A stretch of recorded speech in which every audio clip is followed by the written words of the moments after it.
Avec le mouvement MeToo partout à travers le monde, des femmes qui dénoncent des agressions sexuelles, des agresseurs sexuels. Dans certains cas, ça remonte à plusieurs années.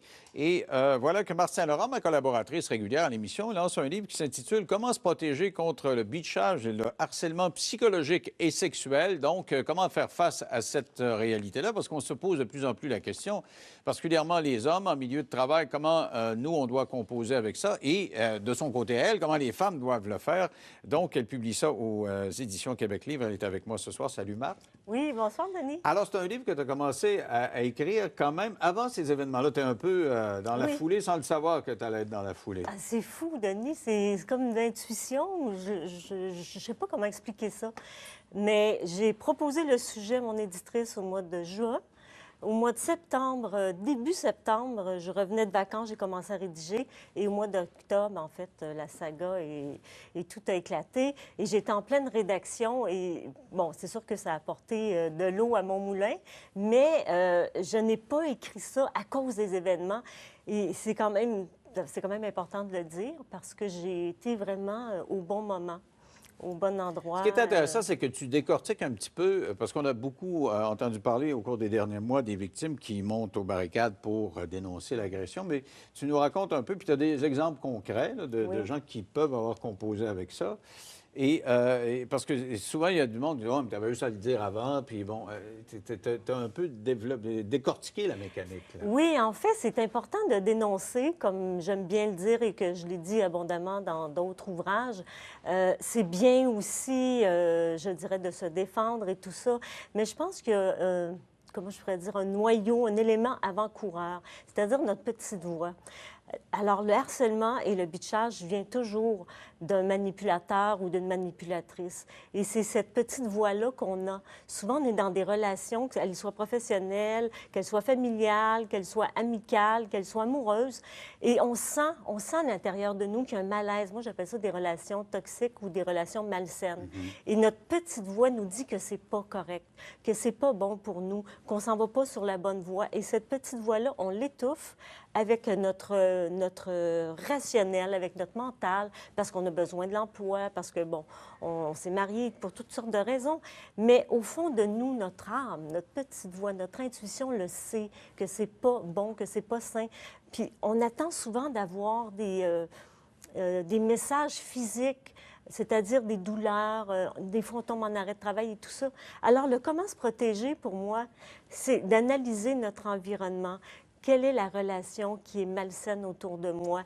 Est-ce que je suis manipulée? Et je décris, en fait, les étapes de la manipulation. Il y avait eu le merveilleux livre qui était « Les manipulateurs sont parmi nous ». Moi, j'ai reçu cette madame-là. Oui, voilà, c'est merveilleux. Alors, j'ai 10 étapes qui font en sorte qu'on peut comprendre comment le manipulateur s'y prend et aussi l'impact sur nous. Est-ce que c'est la même mécanique qui mène... Alors, ça, c'est pour le bitchage, le harcèlement psychologique, mais au harcèlement proprement sexuel. Est-ce que c'est le gars, la même manipulation, la même je dirais, les gens qui veulent dominer, c'est vraiment la caractéristique? Oui, c'est ça, tout à fait. C'est la manipulation, c'est l'abus de pouvoir, en fait, c'est du marchandage. C'est-à-dire, je veux ton corps ou je veux des faveurs sexuelles ou je veux des faveurs X en échange d'un emploi, en échange d'une promotion, en échange d'un salaire, en échange de ce que tu voudras. Donc, il y a de la manipulation. Donc, je manipule et ces gens-là sont très forts pour aller jouer dans notre tête, dans notre cerveau, nous faire croire, nous faire sentir en fait coupables et responsables. Et c'est pour ça que les femmes ne dénoncent pas, Denis, parce qu'elles se sentent coupables et responsables. Et ça vient du manipulateur ou de la manipulatrice dans le cas du bitchage. Ce qui est intéressant dans le cas des agressions sexuelles, c'est que tu dis, souvent, il y a, dans des milieux, peu importe le milieu, on a beaucoup parlé du milieu des artistes, mais tu donnes des exemples dans toutes sortes de milieux de travail. Souvent, l'homme qui va agresser sexuellement va le faire en utilisant les capacités de promotion ou des augmentations de salaire, peu importe ce qu'il va prendre. Mais tu expliques la petite voix dont tu parlais. Et je trouve ça intéressant que ce soit une femme qui l'écrive, parce qu'un homme, on peut difficilement dire ça, mais que des fois, la femme achète ça et se dit, ah, ben c'est peut-être une belle façon de monter, c'est peut-être une belle façon. Il va à l'encontre de sa petite voix en se disant, OK, la petite voix me dit peut-être que c'est pas terrible, mais tiens, j'y vais quand même. Mais on se fait mal quand même quand on Oui, fait tout ça. à fait. Qu'on dénonce pas, qu'on y aille pas, on finit par se faire mal. Donc, c'est soit immédiat ou après tant d'années ou tant de mois. Ce qui est intéressant aussi de savoir, c'est que parfois, on se retrouve dans des situations qui tournent au harcèlement sexuel, mais qu'on ne l'a pas vu. C'est-à-dire des dîners en tête-à-tête et des choses comme ça avec le patron. On se dit, bon, ben OK, on est dans un resto, on va parler de business. Finalement, on se rend compte qu'on ne parle pas de business. Et puis après, bon, on retourne. Puis on se dit, bon, ben écoute, c'est le patron, on ne peut pas dire non. Mais notre petite voix nous dit, écoute, ça, c'est pas normal. S'il y a une réunion à avoir, c'est au bureau. À l'occasion, ça va. Mais quand ça devient... Donc, c'est comme ça que parfois, il y a certaines femmes qui vont se retrouver dans des situations de harcèlement sexuel et elles vont en avoir été conscientes. Alors, je ne dis pas qu'elles l'attirent, je ne dis pas qu'elles sont responsables. Je dis simplement que peut-être qu'elles n'ont pas envisagé, en fait, la finale, qu'elle a pensé qu'à un moment donné, ça arrêterait. Et c'est comme ça qu'effectivement, elle se retrouve à dire, OK, je suis rendue là, ou c'est ma carrière, ça dépend aussi de l'enjeu. Bien, parlons, tu sais, donnons un exemple. Ben, toi, tu as plein d'exemples concrets, mais moi, il m'en vient un, parce qu'on va prendre celui-là, parce que c'est celui dont on entend parler depuis le début, l'affaire Weinstein. Oui. Un gars, il fait venir des vedettes, puis souvent des vedettes en devenir, qui sont au début de leur carrière, puis leur dit, finalement, implicitement, c'est peut-être pas dit aussi explicitement que ça, mais si tu me donnes des faveurs sexuelles, tu risques de grimper. Il y a donc des femmes qui, si je comprends la logique du livre, qui ont cette petite voix derrière, vont l'écouter, puis ils ne le feront pas. D'autres hésitent à le faire, vont paralyser, puis d'autres vont plonger là-dedans, là, quand même. Il y a aussi une question de valeur. Il y a des femmes qui le font, puis qui se disent, écoute, c'est juste une nuit ou c'est juste une semaine, puis moi, il faut que je réussisse, puis c'est ça que je veux faire dans la vie. Moi, j'ai passé des auditions dans une école de théâtre, je nomme pas laquelle, puis je me suis fait demander, t'es prête à quoi pour réussir? Ah ouais, vraiment? Oui, oui, vraiment. Et j'ai tu penses qu'il y en a qui étaient prêtes à le faire? Pas qui étaient prêtes, mais qui l'ont fait. Ouais. Je veux dire, non, mais c'est intéressant de le faire dire par une femme, parce qu'actuellement, dans l'état actuel des choses, il y a plein de choses qu'on ne peut pas dire en ondes quand on est un homme, ou il y a des femmes même qui ne veulent pas dire exactement. Dans le corridor cet après-midi chez la TVA, quelqu'un me parle de ça, une femme, elle dit, mais je ne peux pas te dire ça en ondes. Alors, non, il y a comme une espèce actuellement, là, il faut marcher carré. Là. Oui, puis je me suis déjà fait demander, alors que je regardais pour un emploi qui m'intéressait, je me suis fait demander carrément, est-ce que tu es prête à coucher? Ah ouais? Oui. Dans un emploi qui n'est pas dans le domaine artistique. Là. Oui, c'était dans le domaine artistique. Mais est-ce que tu es prête à coucher? Carrément. Oui. Ça prend un fond de Il dit, Marthe, est-ce que tu es prête à coucher? J'ai dit non. Il m'a dit, ben oublie ça. Ah ouais? Puis là, il m'a rajouté, quand tu couches avec ton mari, est-ce que ça te tente tout le temps? Et là, j'ai fait... puis j'étais dans la vingtaine, là, Denis. Ah ouais? J'étais dans la vingtaine. Alors, je dis, tu sais pas que ça me tente ou que ça me tente pas. C'est mon mari, je l'aime, je l'ai choisi. On parle pas de la même chose. Je vends rien, moi, quand je couche avec mon mari. Mais tu vois, déjà... Le dire comme ça, c'est parce que... Moi, j'ai toujours l'impression que le gars, il va par la bande, comme tu décris. Tu sais, il y a des chapitres où ça se parlait d'invitation à dîner, des choses du genre. Oui. Mais là, te dire ça carré de même, ça prend vraiment... Oui. Puis je suis sûre que je ne suis pas la seule, Denis. Ouais. Je suis sûre qu'il y a plein de femmes qui se sont fait poser la question.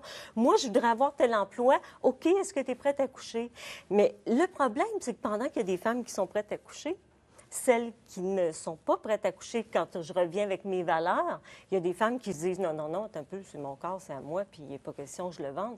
Donc, pendant qu'il y a des femmes qui disent oui, se disant, écoute, c'est pas grave, moi, ce qui est important, c'est que j'ai une carrière, puis après, une fois que je vais être installée, j'aurai plus besoin de coucher.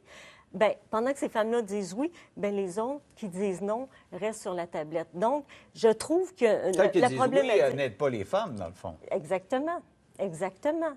Et puis, ces femmes-là, me semble-t-il, qui ont accepté de manière volontaire, pour toutes les raisons qui leur appartiennent, que ce soit bon ou pas, on n'est pas ici pour juger ni pour critiquer, ne devraient pas dénoncer. Elles l'ont fait en conscience de cause, elles l'ont fait parce qu'elles voulaient, en connaissance de cause, et elles ne doivent pas dénoncer. Vous pensez que... c'est parce que les femmes, souvent, vont tout mettre ça dans le moton. Femme égale victime. Là, toi, tu es en train de dire, OK, c'est pas nécessairement... si tu as dit oui, puis tu pensais que c'est oui à ce moment-là, dénonce pas. Il faut absolument faire une pause. C'est extrêmement intéressant. On poursuit cette conversation-là, puis on parlera de solutions, justement. Avec moi, Marthe Saint-Laurent, qui lance son dernier livre, Comment se protéger contre le bitchage et le harcèlement psychologique et sexuel aux éditions Québec Livre. Alors, dans le livre, tu donnes des exemples concrets, comment des femmes, il y a celles qui acceptent, tu dis, elles ne devraient pas dénoncer, mais il y a celles qui n'ont pas accepté et qui doivent dénoncer, mais il y a celles qui vivent actuellement une situation. Oui. Et de s'organiser pour éviter d'aller jusqu'à devoir dénoncer, c'est-à-dire de s'organiser dans le milieu du travail puis se défendre. Tu donnes un exemple qui m'a intéressé. Disons quelqu'un qui fait affaire avec un client et qui est allé voir son patron pour se faire défendre. Raconte-moi, comment tu vois ça? Donne-moi un exemple. Bien, en fait, c'était dans une agence de publicité et puis cette femme-là a commencé à recevoir des propos d'un client très important dans l'entreprise, en fait, le deuxième client le plus important qui fait vivre l'entreprise. Et par téléphone, il lui demandait comment tu es habillée, qu'est-ce que tu portes, puis ton conjoint, faites-vous l'amour souvent. Et puis, il commençait lui-même à se livrer, en fait, de ses relations sexuelles avec sa copine et tout et tout. Et souvent, les rencontres téléphoniques, les meetings, tournaient beaucoup autour de la vie privée, la vie sexuelle et tout et tout. Et en fait, cette employée-là avait bien conscience qu'elle ne pouvait pas dire au client, écoute, là, tu vas arrêter.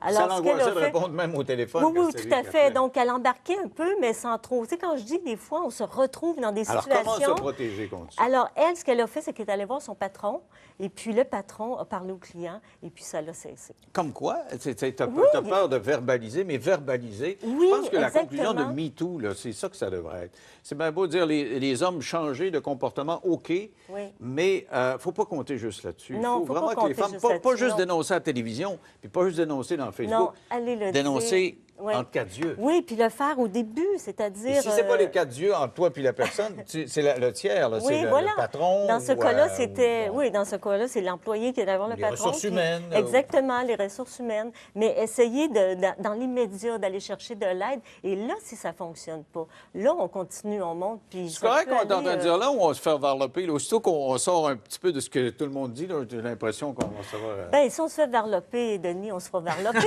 Je veux dire, c'est dans mon livre, je l'ai étudié, c'est quand même je l'ai reçu. C'est délicat, là. Il y a comme un discours ambiant. Oui, c'est délicat, mais je pense que tout se dit sans juger. C'est-à-dire, ces femmes-là, on ne les juge pas. Il y a eu Catherine Deneuve, Catherine Millette et tout. On ne les juge pas. On émet nos opinions. On dit, en fait, ce qu'on a vécu, ce qu'on a entendu, ce qu'on a vu. Parce que, bon, en quelques années, j'en ai vu pas mal de trucs. Quand je dis, je me suis fait demander, es-tu prête à coucher? Je n'invente pas ça. Donc, c'est sûr que j'ai des expériences. Il y a des fois, je me suis tue, j'aurais dû parler. Donc, ce livre-là, en fait, moi, c'est ce que j'ai observé, ce que j'ai étudié avec les statistiques, ce qu'on m'a raconté. Alors, maintenant, on peut me juger. Moi, j'écris ça sans jugement. J'essaie de sensibiliser et j'essaie justement qu'on se dise qu'est-ce qu'on peut faire pour se protéger.